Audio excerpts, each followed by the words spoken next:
Panie i panowie oraz często zapominane, ale na pewno nie przeze mnie, helikoptery bojowe. Dzisiaj porozmawiamy sobie o SSG-10.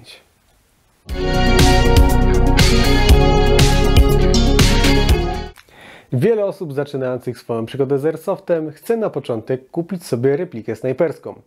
I mimo, że ostatnimi czasy wzrasta świadomość w tym względzie, to dalej pojawiają się na grupach internetowych pytania o snajperkę do 300. Mam dobre wieści dla wszystkich. To snajperka, która daje radę w konfiguracji fabrycznej, a do tego kosztuje 300. Problem w tym, że chodzi o 300 euro, a snajperka na początek to dalej zły pomysł. Taki styl gry obnaża nasze braki umiejętności, dlatego potrzebujemy repliki elektrycznej, żeby móc w razie wykrycia zasypać oponentów gradem kulek i uciec. Osoby szukające repliki na początek odsyłam do innych konstrukcji, a my dzisiaj zastanowimy się nad tym, czy SSG-10 jest warte kwoty, jaką musimy na nią wydać. Skoro już o tym mowa, to nie zapominajmy o największym sponsorze tego filmu, jakim jestem ja sam. Replikę kupiłem za swoje pieniądze i dzięki temu możemy sobie omówić też proces zakupowy dla wszystkich zainteresowanych tym, jak wygląda kupowanie replik Norwicha, które sprzedawane są z Austrii. Jeżeli chcecie oglądać więcej takich filmów, to wiecie co robić. Zostawcie subskrypcję oraz polubcie ten film. A teraz bez zbędnego wstępu przejdźmy do zawartości pudełka.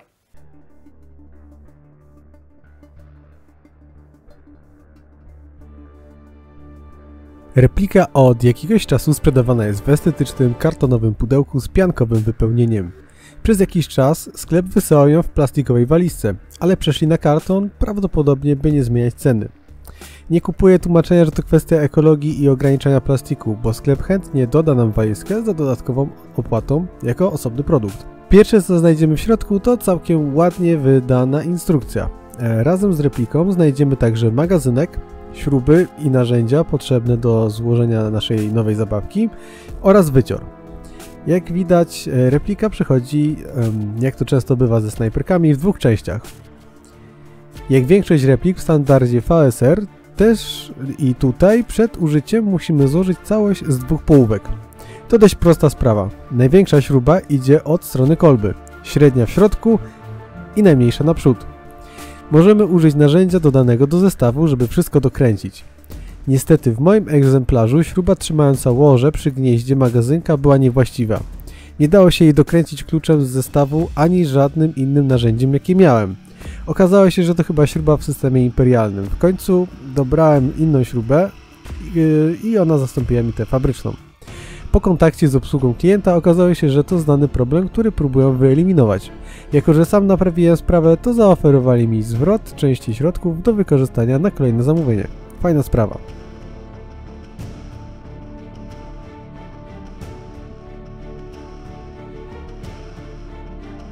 Waga repliki z magazynkiem to około 2 kg, natomiast długość to 1070 mm.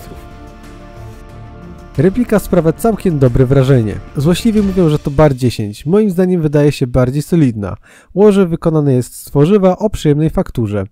Lufa zewnętrzna ma charakterystyczne wycięcia, a szyna montażowa jest wycięta w środkowej części. Uchwyt przodowania jest nieco większy niż standardowy, a spust ma charakterystyczny, niemal płaski kształt z uchyleniem na spodzie. Jest tu trochę stali.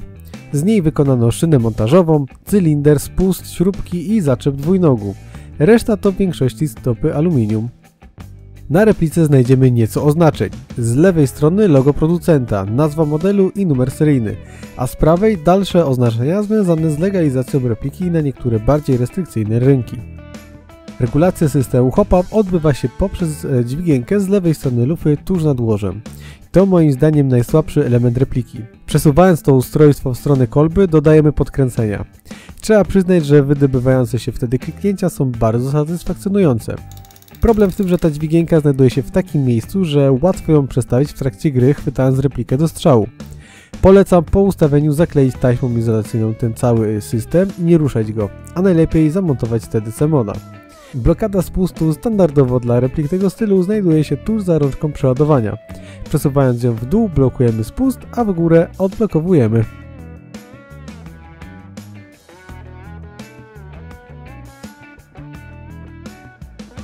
Demontaż repliki zaczynamy od przywrócenia jej do stanu, w jakim do nas trafiła, czyli od okręcenia łoża od zespołu lufy i cylindra.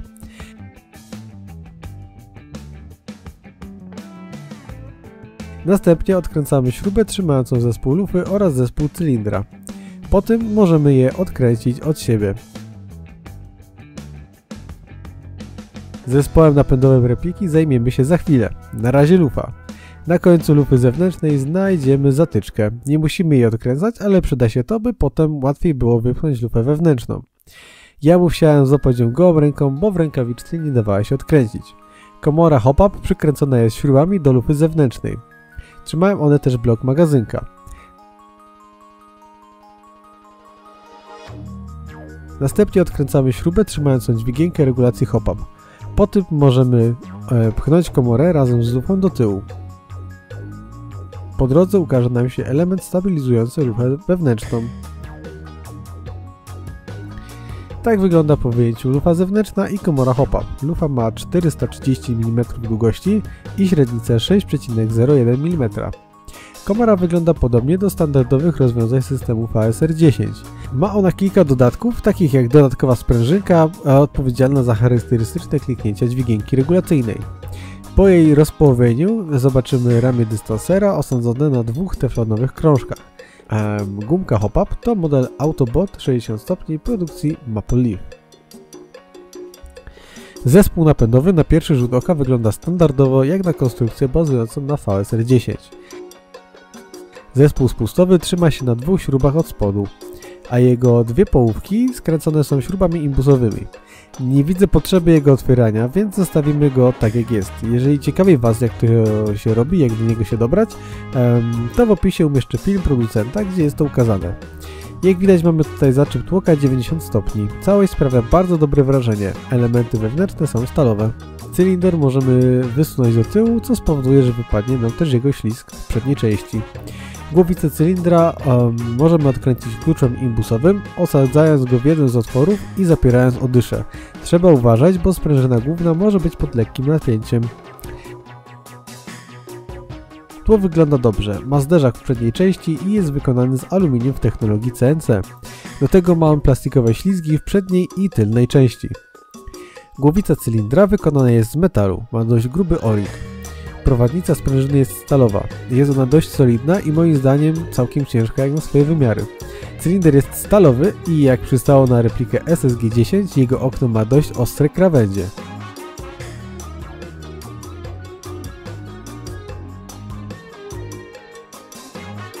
Jak może wiecie, nie jestem zwolennikiem tzw. przeglądów zerowych, dlatego ten segment nazwałem podstawowymi modyfikacjami repliki. Moim zdaniem największy problem techniczny tej konstrukcji to ostre krawędzie okna cylindra. Ja spiłowałem je delikatnie pilnikiem. Trzeba uważać, by nie narobić sobie zadziorów w środku cylindra końcówką pilnika. Dlatego mam tutaj bardzo drobne ruchy. Po takim spiłowaniu można sprawdzić nawet palcem, czy krawędzie dalej są ostre, czy nie. Są ludzie, którzy dodatkowo zabezpieczają zaczep tłoka kawałkami teflonu. Ja nie planuję strzelać dużo z tej repliki, więc na tym poprzestałem. Przeładowanie stało się o wiele bardziej przyjemne już teraz.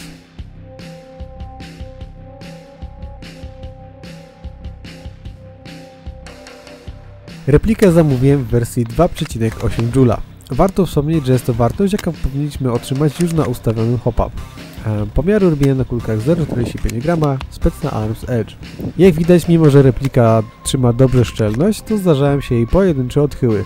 Większość strzałów mieści się w przedziale różnicy około 5 fps, jednak są takie, które zbliżają się do około 8 fps różnicy. Z moich obserwacji wynika, że to jednak nie wpływa znacząco na strzały. Mamy około 20 Joule mniej niż deklaruje producent, ale moim zdaniem to nieduża różnica. Może wynikać np. z regulacji systemu hop-up, jeżeli dałem za duże podkręcenie. Co ważne, to replika bardzo dobrze trzyma szczelność.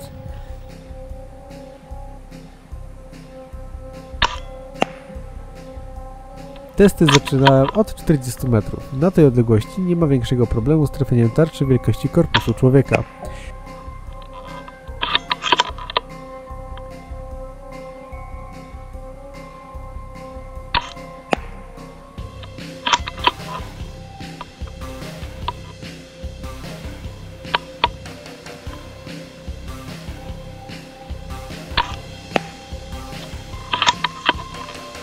Na odległości 50 metrów też nie ma żadnego problemu, by trafić w cel.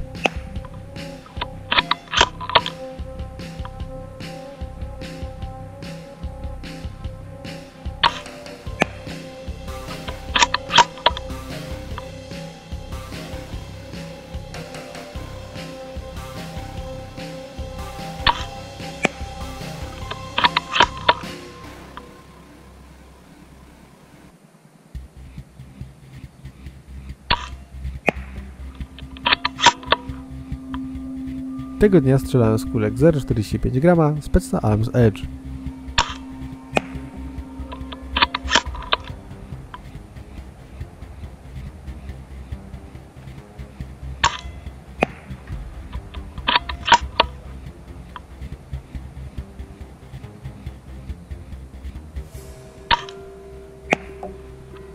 Przy testach na 60 metrów zaczął mi przeszkadzać nasilający się wiatr.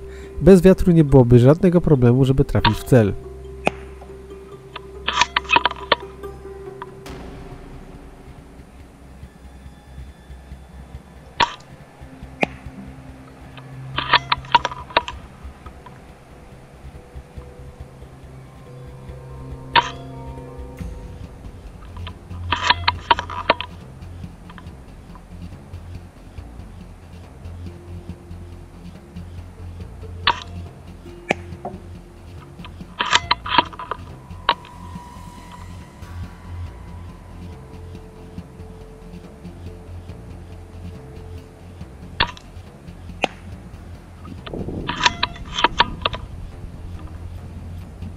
Gdy strzelałem na 70 metrów, to wiatr ucichł i znów trafienie nie stanowiło problemu.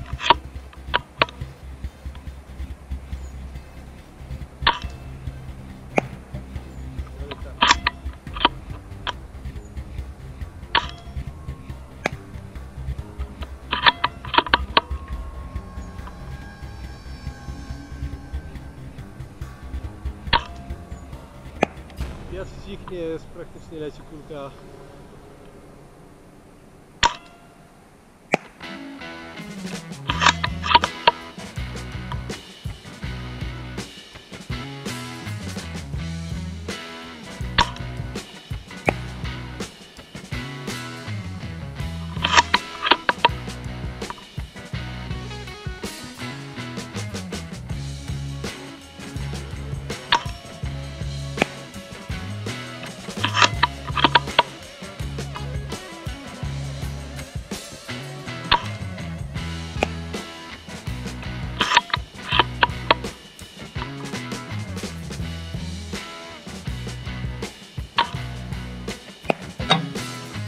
Wyzwanie zaczęło się dopiero na 80 metrach. Co prawda musiałem brać poprawkę na to, że jestem raczej przeciętnym strzelcem, ale widać już, że kulka na tej odległości po prostu traci prędkość i zaczyna opadać.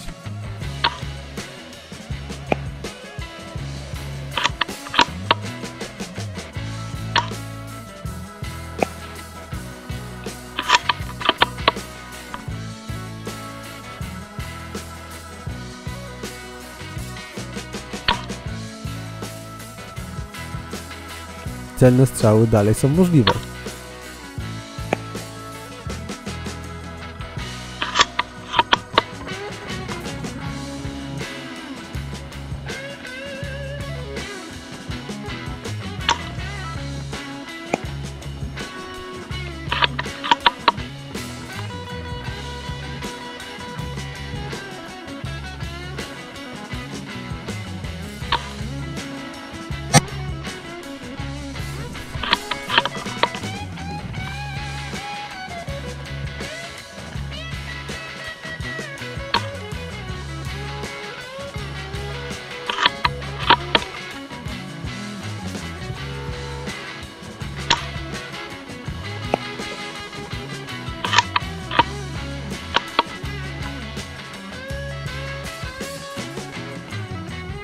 Trafienia na 90 metrów okazały się możliwe. Wahałbym się jednak przed określeniem ich jako powtarzalne czy celne.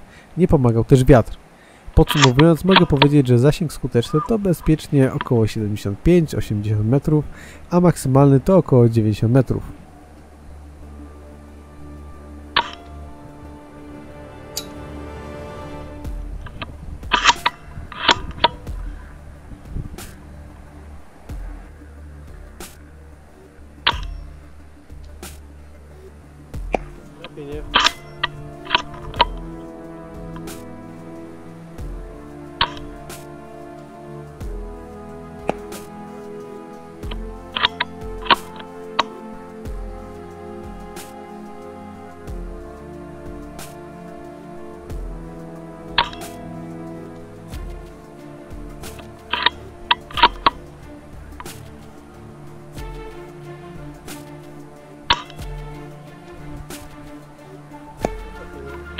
Nie chcę brzmieć, jakbym bronił replikę na siłę, ale pamiętajmy, że strzelam tutaj tylko z 2,6 Joule.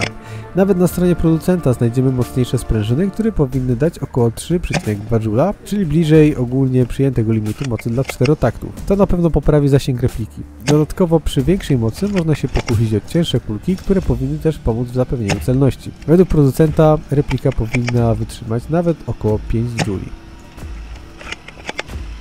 Będę powtarzał, ale moim zdaniem największy problem tej repliki to regulacja hopa. Sama komora i gumka bardzo ładnie uszczelniają, ale ta dźwigienka jest nieprecyzyjna i zbyt łatwo ją przestawić. Założenie TDC moda na pewno może pomóc w zwiększeniu celności repliki.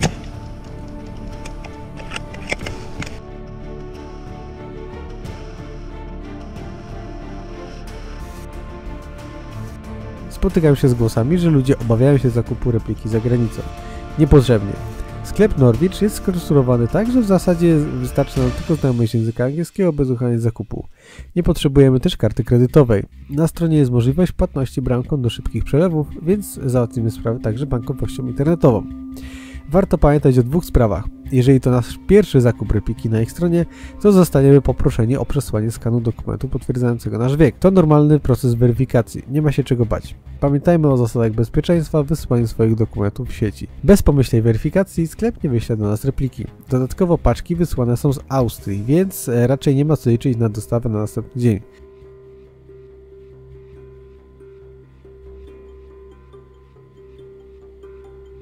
Widzieliśmy SSG-10 w akcji. Sam miałem ją już na kilku strzelankach i tak naprawdę ten film powstaje po kilku miesiącach od kiedy ją kupiłem. Replika kosztuje 300 euro, czyli około 1400 zł. Przy obecnych cenach jest to niewiele więcej niż zakup taniej bazy i własnoręczny tuning. Czy warto? Trudno powiedzieć jednoznacznie. Z jednej strony musimy włożyć trochę pracy. Minimum to wypolerowanie okna cylindra. Bez tego łatwo zniszczymy zaczep tłoka. Przyda się także TDC mod. Gracze w Polsce też pewnie będą chcieli zainwestować w mocniejszą sprężynę, by zwiększyć moc. Skoro jest na to miejsce w limitach, to czemu nie? Z drugiej strony, jeżeli nie jesteśmy zafascynowani aspektem technicznym i chcemy zminimalizować proces dobierania części, umawiania się z serwisantami i budowania repliki, to SSG-10 okazuje się niezłym rozwiązaniem. Chcę jeszcze wspomnieć o rynku wtórnym. Zdarzają się oferty, gdzie ktoś kupił SSG-10, nie dawał rady na strzelankach i zaczął szaleć z tuningiem. Łatwo to poznać po tym, że ktoś zdążył już wymienić lufę, gumkę, czasami komorę, a nawet inne części. Replika mimo to dalej ma niski przebieg. Takich ofert bym unikał. Chyba że są od znanego nam gracza. Trudno powiedzieć normalnie, czy tuning wykonany był fachowo. Taka replika wcale nie musi być dobrą okazją. Ja polecam kupowanie repliki prosto od producenta. Z moich doświadczeń mają całkiem sprawną pomoc techniczną i dodatkowo mamy pewność, że nikt nie przedobrzył, majstrując przy replice. Ja osobiście jestem zadowolony z tego zakupu. Nie gram dużo ze snajperką, ale szukałem czegoś, co będzie wymagało niewielkiego wkładu, by dać mi na tyle przewagi, by móc poprawić swoje umiejętności w tym stylu gry. I tutaj ważny punkt. Trenujcie. Nawet ze snajperką za 1 000 000 złotych nie zdziałamy wiele, jeżeli nie będziemy potrafić podejść wroga, ocenić odległości i oddać celnego strzału. W przyszłości na pewno zamontuję w moim SSG-10 TDC mod i mocniejszą sprężynę. Planuję też ją pomalować i tutaj miejsce dla Was. Dajcie znać w komentarzach, co mi polecacie. Farby w sprayu, taśma maskująca, może coś innego. Sekcja komentarzy jest poza kontrolą. To jest miejsce dla Was, żeby się wykazać. Jesteście ciekawi, jak wygląda replika w akcji? To sprawdźcie mnie też na Instagramie oraz Vero. Linki w opisie. Tymczasem dzięki za oglądanie mojego filmu.